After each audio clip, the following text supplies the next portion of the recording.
Alright guys, HyDra again today. Hope you're doing well and enjoying your day so far. Octane has revealed exactly the extent of OpTic Texas' dominance in the most recent season, saying that he believed for a time they would be the best team of all time and would never lose a single series ever again. That though was online performances. They could not translate that to LAN. Will the new OpTic team replicate what we saw in the most recent season? Why exactly were they so much better online in practice than OpTic Texas this most recent year ended up being on the LAN events they went to at the end of the season? How can they turn that around? Very much intrigued to your perspective in the comments below. Hit the like button if you enjoy. Subscribe if you're new as always. I would greatly appreciate it. Plenty to get into. Firstly, just a quick update on this whole UK CMA stuff. It's the final hurdle for Microsoft to get over before they can acquire Activision Blizzard fully. And it's going to happen in some form. It's just what the CMA tries to do about it. Apparently, there's an update coming next week from the UK's Competition and Markets Authority, so we'll see what they say on that one. There's also this that I saw. So in League of Legends, TSM sold their spots to Shopify Rebellion for apparently between $10 and $15 million. Now, I believe the League of Legends spots when they were initially sold, were they not worth 10 mil? Maybe it was different based on the different, the LCS in Americas, or the different regions might have been different, but I thought it was like 10 mil the teams had to pay to get in when they initially entered. So, and to be fair, some of that money, when they do the sale, might well get taken by Riot Games, because I think that there's something like, if you sell a CDL slot, some of that money goes to Activision just because, why not, right? They could rinse the cash. But apparently, they might have sold this slot. And okay, TSM leaving League of Legends is a massive deal as well. But the fact that they could sell the slot for like an actual profit or break even is interesting, because that's probably not going to be the case of the COD League, right? Think about this. I mean, League of Legends spot from TSM, 10 to 15 mil.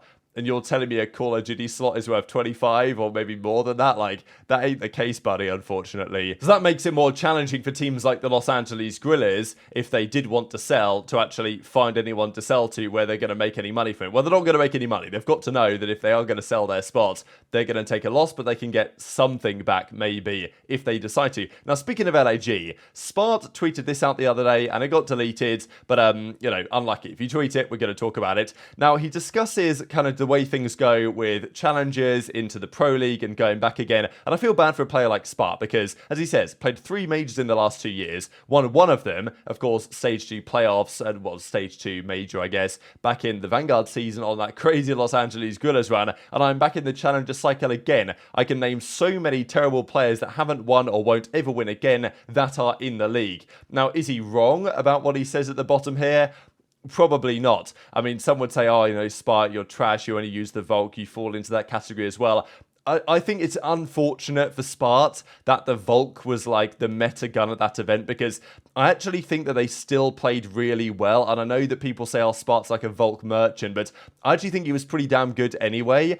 And I don't know if they'd have won without the Volk, but I think they would have got close to it. And I think people easily just wrote off Spart and that team as just Volk fluke merchants, although I think there was a little bit more to it than that. So it's unfortunate the way that it worked out. I do think, though, that this is just a general perception, and I get it, from a lot of challenger players, especially ones that were in the Pro League before and had success in the Pro League, get put down back into the challenger cycle again. Let's not forget, Spart had, a 3-year deal signed with LAG, as did RCTs. But unfortunately, these deals mean nothing when the organisation can just straight up cancel them anyway, which is basically what's happened here. So Spart's now in the challenger cycle again, and teams would rather give other players a go that they believe have higher upside, even though, as he says, are there bad players that are going to be in the league again that he's better than? Probably yes, but it's just this general perception of, frustration of challenger players not getting a spot that I don't think necessarily helps them, right? I mean, if you're an organisation owner or you're a general manager, you see comments like this, you'd probably think, well,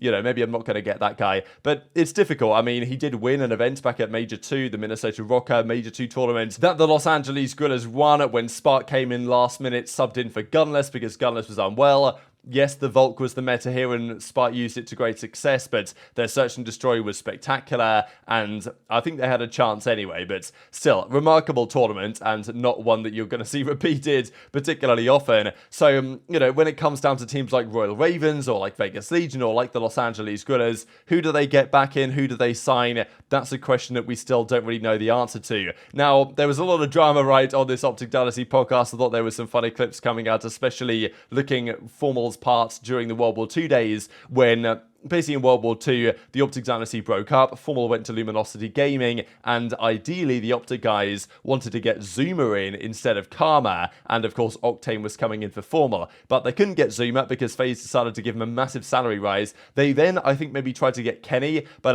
TK weren't letting that happen. John was another possibility, but Formal, having gone to Luminosity, was playing the absolute master finesser to prevent John from going to OpTic and saying, oh no, you really want to stay here, John, it's definitely going to be the right call and all this stuff, don't go to OpTic, and somehow managed to convince John not to go to OpTic, and then OpTic was stuck getting Ziddy, which obviously the team composition wasn't really going to plan. Other teams were also doing similar things. I saw this screenshot flying around here, clearly from the Boston guys. I like this sign they've got up on the wall here as well, but this is cool. Like, all teams should be doing this. I really enjoy the ones that the Los Angeles Thieves guys put out when they have, like, not exactly a roundtable, but just talk with the players. Gives you great insight into the personalities of these guys, how they're going to feel going forwards. You know, you can manufacture, ask them about OpTic, and you'll get a couple of spicy moments that people want to tune in for. You know how it goes. But it's cool to see that other teams are looking to do this as well. But speaking of OpTic, last year was a crazy season really for OpTic, because I don't think that many people expected when Ghosty came in, when Hook came in, they would be as good as they were online. Now, we know Los Angeles Thieves as a team, not historically that good online.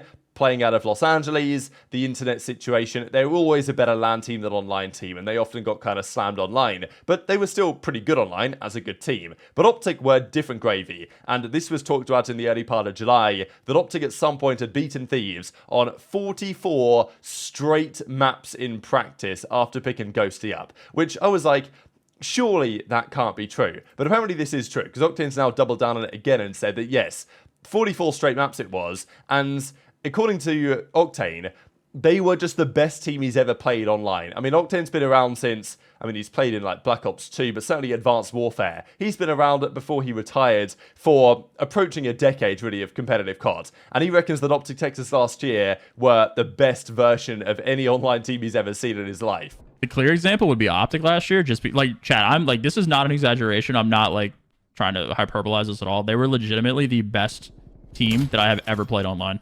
Like, chat, they were 100-point clubbing us for weeks consecutively. Like, it's not only that they were beating us, the way that they were beating us was legitimately unbelievable to play.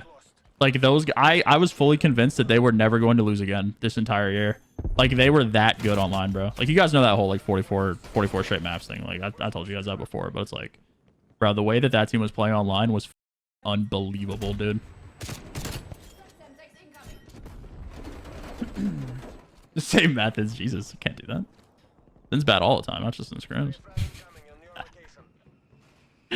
So what exactly caused this, right, for OpTic to be so good online? Because, I mean, let's not forget, it wasn't just practice we're talking about here. We're talking about the actual league matches themselves. OpTic were the first team ever in the CDL since Cold War, when the format became what we currently have, to go back-to-back 5-0 splits. It's never been done before. I think maybe a couple of teams did a 5-0 split and a 4-1 split, but OpTic were the first team ever this year to go 5-0 in Major 4 qualifiers and Major 5 qualifiers, I believe it was, right? So, I mean, they were untouchable in scrims and untouchable in the actual league matches. But when they got to LAN, again, it was a different story, and I don't know how much of that is. I think part of it is like a mental thing. When you get to LAN, you don't play quite as well as you do online, and all of a sudden you think, oh damn, like, you know, what's going on? Are we not playing our game? And then you start to not play as well, and then all of a sudden the cycle, you know, it's kind of a vicious cycle in a way, and all of a sudden you're like, what's going on? We're bad all of a sudden, and then you lose. So, you know, that can happen, but can be a playstyle thing as well. I mean, we talk about it with players like Shotzzy, even though I don't think there was too much difference between his online and LAN play, although that was a point that X has made for some time, that certain playstyles work really well online, but when you get to LAN and there's less latency, and therefore if you fly around a corner at 100 miles an hour, you're more likely to get gunned down by a guy in a head glitch than you are if you're playing online, and there's certain plays and ideas and things that you can't necessarily get away with quite as much on LAN as you would be able to online. Does that explain the discrepancy? And it's not like the discrepancy was crazy. I mean, they did come second at 2 LAN events in a row. Major 3 and Major 4, they were both the runner-up. But at Major 5, they bowed out top 12, not winning a series. And at the World Championship, it was only top 6 for them. So you know, this from these results based on what Octane says is the best online team ever, you got to just wonder, like, and maybe other teams had a different point of view, but Octane was just saying that playing these guys in practice, the things they were doing to Thieves were just so ridiculous that he couldn't imagine any world where they were ever going to lose ever again. Like, they're going to go to every event, they're going to win. It's the best team he's ever seen in his life. But obviously it didn't happen, right? I mean, they go to Major 5 and they can't win a series. They lost to Florida or whatever it was in the losers brackets. Actually, I think it was Florida in winners and then Thieves and losers, right? And funny one for Thieves because they've just seen going into Major 5, this OpTic team dominate them in scrims for months. And then they turn up and OpTic get, 3-0 or whatever it was by Florida. And then Thieves come in and 3 at them as well. It's like, they must have been so confused how that was even possible. But yeah, LAN and online COD is different, no doubt. And Thieves, despite being a worse team online for sure, these are their results over that same time frame. And, they've been much better in general, won 3 events over that period compared to the one that OpTic won at the start of the Vanguard season. So what exactly causes this? I think there's a couple of factors at play, but how do OpTic prevent this from happening? And I think this is a key point that they have to address going forwards. It has been a consistent trend. OpTic always are good in scrims, always good in practice, always good online, and that's not necessarily a bad thing. I mean, it was the case also during the Dynasty days. They would not lose like any scrims or practice at all, but they would go to LAN and 90% of the time they would replicate those performances.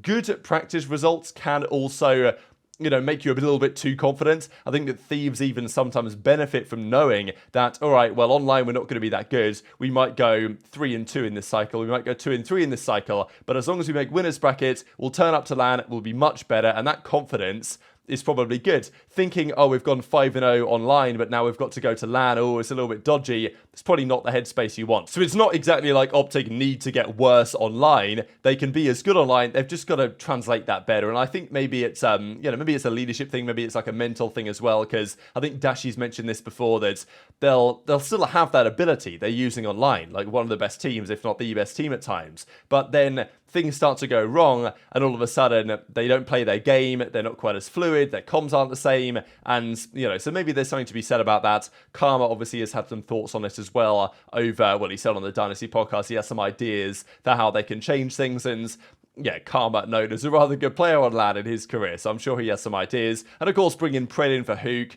who is, I think that Hook was a player generally that his playstyle seemed to suffer more on LAN. There was that element that he'd be better online than LAN in general, so I think that'll be less of a factor for Pred. And I don't think Ghosty was really, it mattered too much either way, but Kenny is a player with a lot more LAN experience. So I think naturally the changes they've made should help this issue. OpTic is still going to be nasty online. I think there's no dispute on that one. But it's whether they can just translate that a bit more that I think Pred should help with. And then Karma maybe for the full year and with some other ideas involved could potentially help them as well. Because, yeah, for Octane to say they were the best team that he's ever seen in his life online and for them to not win anything on LAN is, it's quite the dagger, really. But at the same time, it's pretty impressive that a team that people didn't expect to be anything crazy when it was initially formed were, as good as Octane says that they were. So very much intrigued to your thoughts in the comments below. Just one final nice little what if here, actually, speaking of that Vanguard season, when MettalZ says, what if we won one map? What if we didn't hit 5-5 last map? Because let's not forget Thieves, when they won the World Championship in Vanguard, played Boston round 1. They went game 5 round 11. Boston made this interesting play, shall we say, to run down mid 5-5 on Tuscan Search and Destroy, and Thieves won it. They closed out the series. They didn't lose a series for the rest of the tournament. Could have been a very different story, but hit the like button if you enjoyed. Subscribe if you're new. Take care, and I'll see you next time.